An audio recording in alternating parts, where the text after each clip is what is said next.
Pemirsa Kompas TV dan para hadirin yang saya muliakan, masih bersama saya Ferry di Rumah Pilkada 2020 dalam tajuk Malam Apresiasi Refleksi Mahan Demokrasi Kota Bandar Lampung.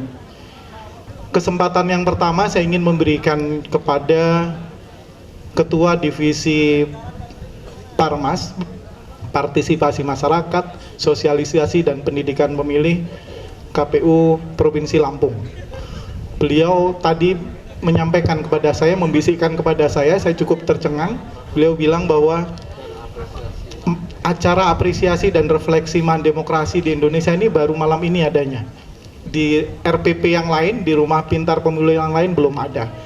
Maka saya terhenyak dan saya ingin dengar tanggapan beliau terkait dengan masa depan Mahan Demokrasi Kota sekaligus evaluasi perjalanan 5 tahun Mahan Demokrasi sebelumnya. Mohon berkenan, saudaraku Antonius selaku Ketua Sosialisasi Divisi Sosialisasi Pendidikan Pemilih dan Partisipasi Masyarakat KPU Provinsi Lampung. Baik, terima kasih. Pembawa acara. Kesadaran demokrasi kalau kita lihat secara prosedural hari ini memang kalau dilihat dari partisipasi masyarakat misalkan, kita patut bersyukur Provinsi Lampung partisipasinya sudah 80,53%, melampaui target nasional.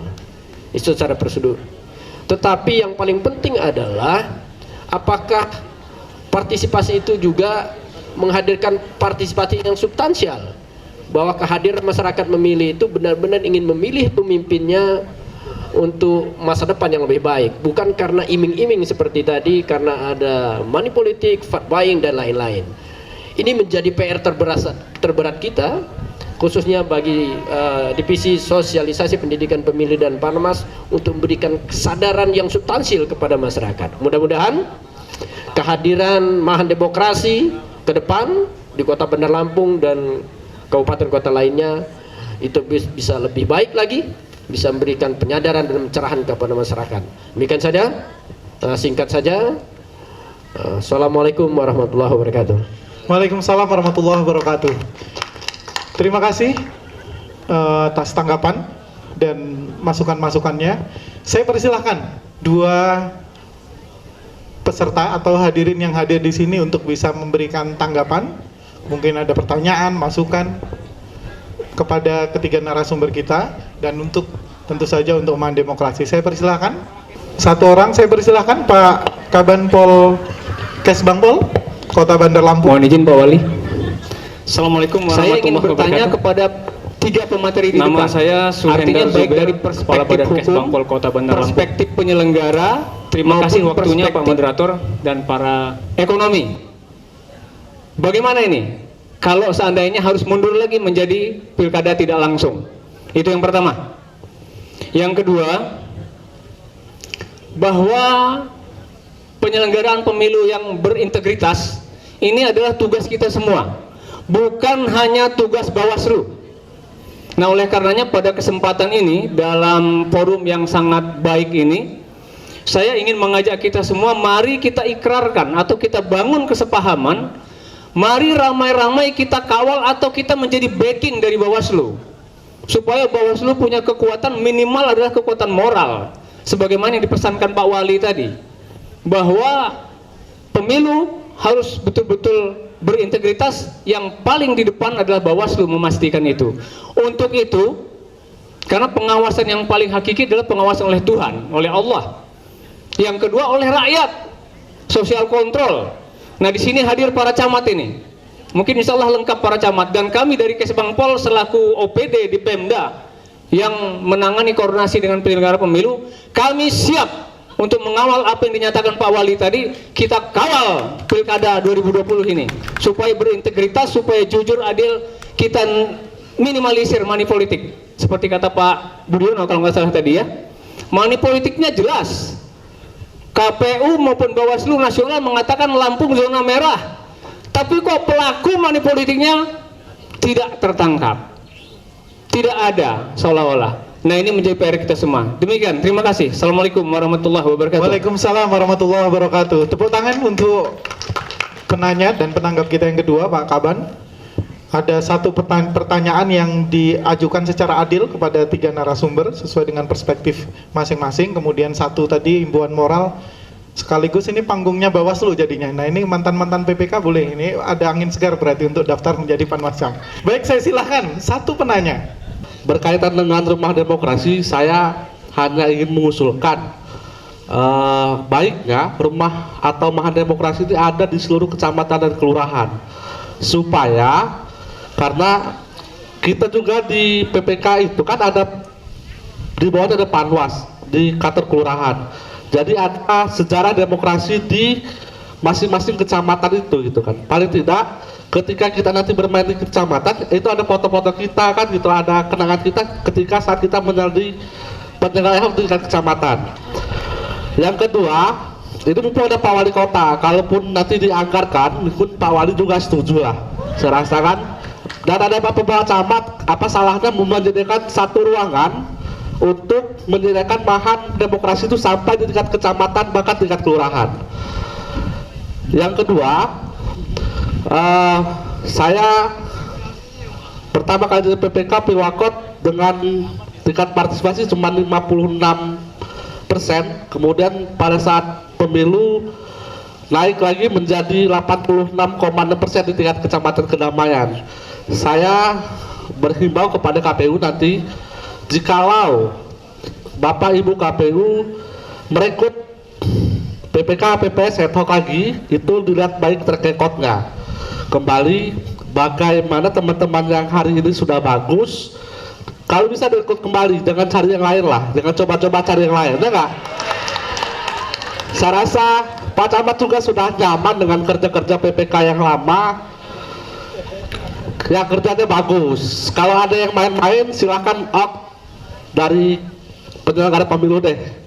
Terima kasih. Bila taufiq wal hidayah. Assalamualaikum warahmatullahi wabarakatuh. Waalaikumsalam warahmatullahi wabarakatuh. Ya, semuanya kita mendengar usulnya, tadi Pak Camat, kemudian Pak Wali juga mendengar itu. Baik, saya ingin memberi kesempatan sekaligus memberikan waktu untuk memberikan menyampaikan testimoni terakhir. Menjawab pertanyaan apakah secara hukum mengenai pilkada langsung atau tidak langsung.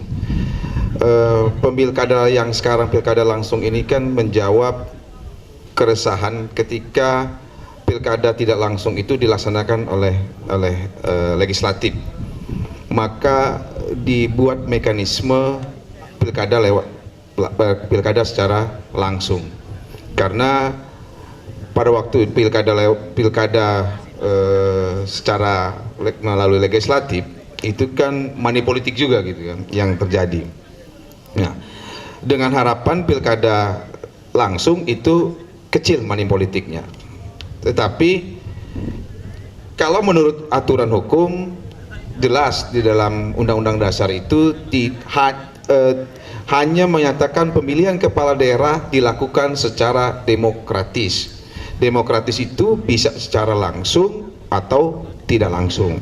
Nah, persoalan Indonesianya adalah ini kan wacana yang menurut saya yang mulai diwacanakan lagi oleh Mendagri Pak Tito, yang sudah di media mengatakan akan mewacanakan, akan membicarakan, akan melakukan riset, ingin mengembalikan ke pilkada tidak langsung. Karena kalau tidak salah saya baca di media mengatakan bahwasanya tidak mungkinlah kepala daerah itu tidak mengeluarkan biaya yang lebih, ya. Kalau kita ini, saya nggak tahu apakah Pak Tito ini berbicara sebagai Mendagri apa bicara sebagai Kapolri pada saat itu, gitu ya. Kalau begitu Pak selama ini kan tahu bahwasanya money politik itu ada, gitu kan. Nah, kalau menurut saya tadi secara hukum, secara hukum tidak ada larangan atau tidak secara tegas apakah pilkada langsung atau tidak langsung. Menurut saya pada saat ini masih tetap harus dilakukan pilkada secara langsung, ya. Karena saya lihat bukan persoalan langsung atau tidak langsung. Persoalan adalah ketentuan peraturan undang-undangnya itu bagaimana bisa menjangkau praktek-praktek yang tadi disebutkan, money politik, pengerahan aparatur sipil negara. Ini benar-benar sanksinya tegas. Dan juga sanksi terhadap tadi ada usulan supaya yang memberi dan yang menerima itu dihukum. Ini kan nggak pernah dilaksanakan.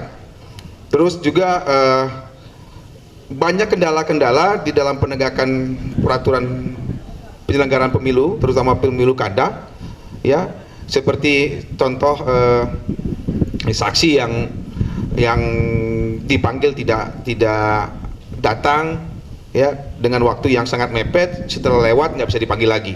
Ini kan kendala-kendala yang memang diciptakan atau ruang-ruang yang diciptakan oleh undang-undang, oleh pembuat undang-undang, sehingga pemilunya gitu, sehingga peluang untuk melakukan kecurangan-kecurangan di dalam proses pemilu kada ini bisa berlangsung. Nah, kalau menurut saya untuk saat ini saya masih berpikir pilkada itu tetap dilakukan secara langsung. Ya, kalau aspek ekonominya itu nanti Pak Pitra ini, karena dampak ekonominya pilkada langsung dan tidak langsung itu ya. Nah, ini menurut saya bagaimana kita membangun kesadaran masyarakat, itu yang penting. Kesadaran masyarakat dalam melakukan pemilihan calon pemimpin ini dilakukan dengan hati, dengan cerdas, karena proses kepemimpinan tadi sudah disinggung bahwasannya kedaulatan itu ada di tangan rakyat. Saya yakin kedaulatan itu ada di tangan rakyat. Tuhan tidak akan merubah nasib suatu kaum kalau kaum itu tidak mau merubah nasibnya sendiri. Ini menyatakan bahwasanya kedaulatan itu ada di tangan rakyat.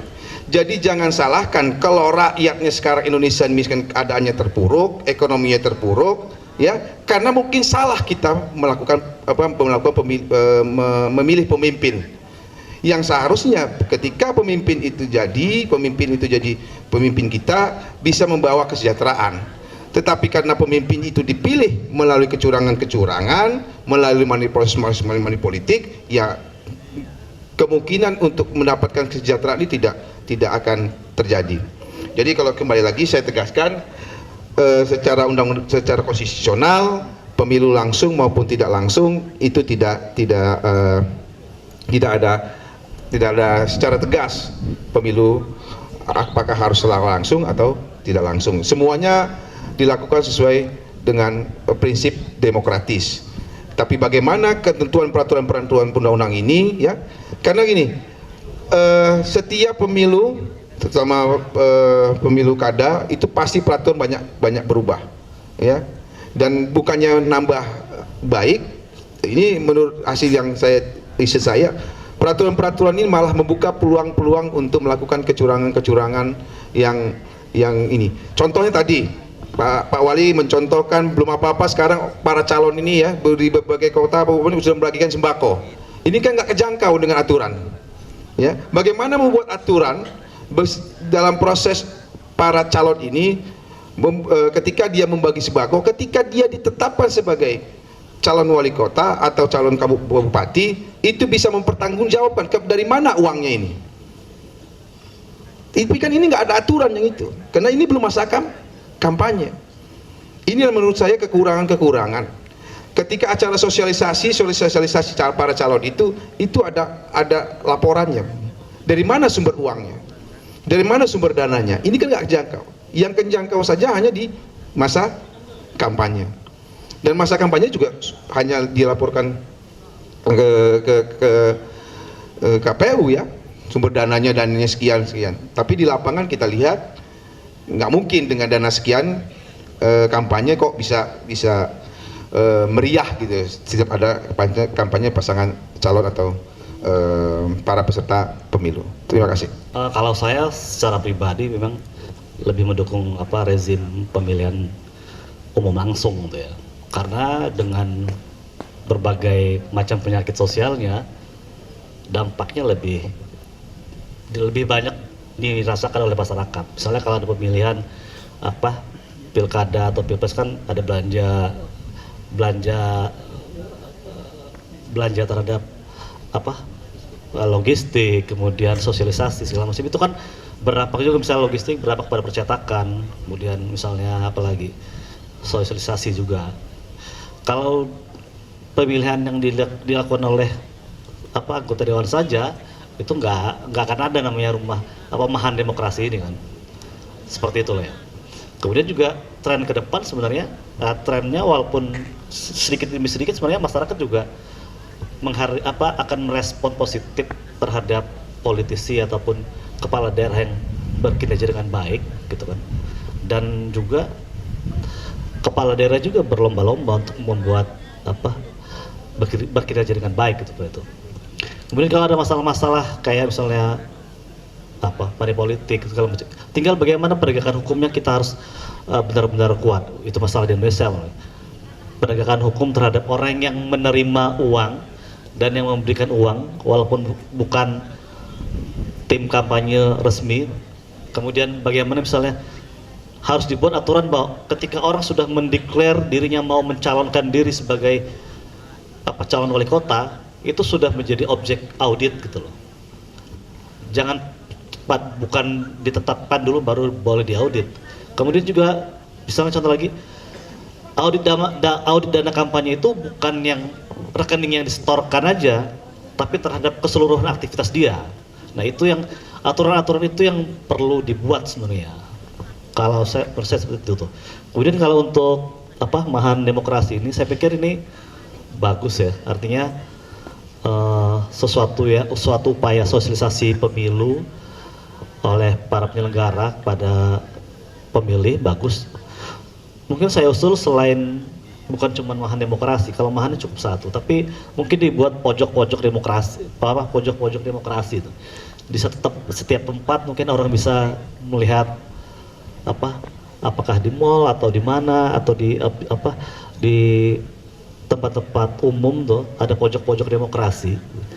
Apakah itu misalnya melewat kayak videotron atau apa, sehingga orang itu bisa berinteraksi sebenarnya. Mungkin itu dari saya, terima kasih.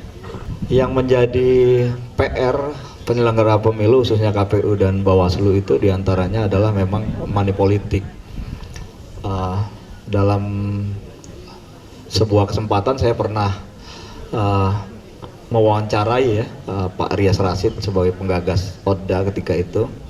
Ini seperti apa konsepnya, dan diakui oleh beliau bahwa ketika menggagas regulasi terkait dengan otonomi daerah ini, beliau tidak pernah berpikir atau menyangka atau punya firasat sedikit saja bahwa ada orang yang mampu membiayai dirinya kemudian melakukan menyuap masyarakat yang sedemikian banyak. Tetapi faktanya ini terjadi.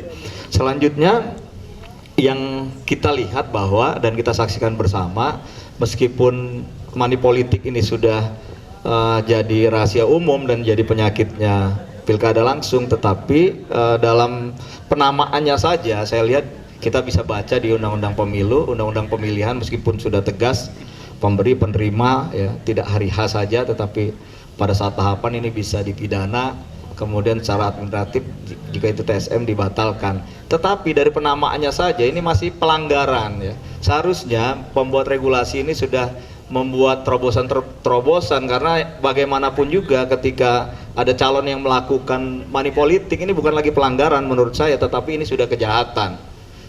Bagaimana orang yang terpilih dari proses-proses yang cara-cara yang tidak benar, cara-cara money politik, ini bukan lagi pelanggaran tapi sudah kejahatan. Dan ini berkaitan dengan pertanyaan yang disampaikan oleh Kaban Kesbangpol tadi, bahwa apakah kita setuju ketika ini dikembalikan lagi wacananya bagi pecinta demokrasi, ketika ada wacana ini dikembalikan lagi ke tidak langsung, maka kita sepakat bahwa ini pemilihan langsung ini harus menjadi sebuah harga mati, karena sebagaimana yang disampaikan oleh narasumber sebelumnya tadi, banyak sekali aspek-aspek yang menggeliat karena adanya pemilihan kepala daerah langsung ini. Kita tidak mungkin lagi trial and error ya, sudah pernah tidak berhasil, buat terobosan baru dikembalikan lagi. Ini menjadi sebuah presiden mungkin ya. Dan saya sepakat juga dengan Bung Pitra tadi bahwa yang harus dipertegas, dikuatkan penegakan hukumnya. Nah, tetapi lagi-lagi di ruang-ruang publik kita disuguhi dengan berita-berita, misalnya ada calon yang bagi-bagi sembako sebelum tahapan, kemudian banyak sekali ya, kemudian di masyarakat sudah ada yang kasih ini kasih itu dan sebagainya. Ketika belum tahapan, ini menjadi sebuah PR juga ketika di tahapan saja nggak bisa dibuktikan, apalagi sebelum gitu ya. Nah, oleh karena itu perlu ada, kalau saya pengalaman sebagai penyelenggara pemilu ketika melakukan sosialisasi ke masyarakat, tolak money politik ini akan berbuah gitu ya, akan berbuah penolakan dari masyarakat. Tetapi ketika misalnya ada yang menyampaikan ambil uangnya, jangan pilih orangnya, itu masih bisa masuk ke masyarakat, karena ini tidak terlepas dari budaya timur kita. Ketika ada orang misalnya kita beli furniture, ada yang ngerakit di rumah keringetan ya, kita pasti akan memberikan tip ya dan sebagainya. Ini budaya timur kita yang memang melekat dengan sosok kita sebagai orang timur. Yang harus dilakukan pengawas pemilu, penyelenggara pemilu, KPU, Bawaslu ini berpikir anti mainstream ya. Kalau ketika masyarakat kelasnya, levelnya masih seperti itu, maka harus ada terobosan-terobosan. Misalnya Bawaslu merilis ketika ada money politik, kalau ada yang ngelapor ya kan 10 kali lipat misalnya kan dapatnya. Kalau dapat 50 jadi 500.000 dan sebagainya. Ini mungkin bisa efektif ya cara-cara seperti ini, sehingga akan ada efek jerah ketika ada calon yang coba-coba dengan cara-cara seperti itu untuk meraih simpati dari masyarakat. Tanpa adanya terobosan-terobosan baru dari penyelenggara pemilu, KPU, Bawaslu, maka praktek money politik ini pasti akan terus terjadi. Tidak saja money politik di masyarakat, tetapi di partai politik yang kita kenal dengan mahar ya, pemberian mahar politik ini juga akan terus berjalan dengan subur ya. Kalau dalam prosesnya ini tidak ada perbaikan-perbaikan, maka tentu saja akan ada pemikiran-pemikiran yang ingin kembali ke belakang. Oleh karena itu, disinilah tantangannya penyelenggara pemilu, masyarakat, pemerintah daerah, dan semua masyarakat di Kota Bandar Lampung ini untuk sama-sama demokrasi ini harus dilakukan terus-menerus. Di kota itu ada dinas pemberdayaan masyarakat kelurahan ya, ini bisa juga masuk dalam salah satu program kerjanya mungkin yang bisa dilakukan secara berkesinambungan. Kalau berharap dengan penyelenggara pemilu ini memang agak sulit ya, apalagi ketika beririsan dengan pilkada seperti ini. Ada tugas-tugas yang seperti air bah datangnya, kemudian personil yang sedikit, kemudian ada tanggung jawab lagi untuk melakukan sosialisasi di selain pilkada ya, artinya kegiatan rutin di Mahan Demokrasi ini tentu saja menyulitkan. Tanpa kerjasama dengan semua stakeholder, maka kegiatan-kegiatan program kerja untuk memintarkan masyarakat Kota Bandar Lampung ini saya sangat yakin masih akan ada di atas kertas saja ya. Itu dari saya. Ya, terima kasih. Mohon beri aplaus untuk ketiga narasumber kita. Hadirin yang saya muliakan, saudara Kompas TV yang budiman, saya ingin mengakhiri talkshow kita pada malam hari ini dengan kesimpulan bahwa yang pertama, sosialisasi dan pendidikan pemilih ini bukan hanya tugas dan kewajiban penyelenggara, tapi menjadi kewajiban seluruh pihak. Partai politik harus menjalankan itu, aparatur pemerintah juga menjalankan itu, ormas, organisasi masyarakat sipil, dan tentu saja kita semua harus mengambil peran aktif untuk melakukan peran-peran sosialisasi dan pendidikan pemilih maupun pendidikan politik. Yang kedua, Mahan Demokrasi harus tetap kita pertahankan dan tentu saja terus kita perbaiki dengan tadi adanya program, kemudian evaluasi yang terus-menerus, program yang semakin inovatif, kreatif, dan tentu saja berkesinambungan. Dan tentu saja Mahan Demokrasi tidak bisa berjalan sendiri, dia harus dikerjakan bersama-sama secara kolaboratif dengan melibatkan seluruh pihak di Kota Bandar Lampung.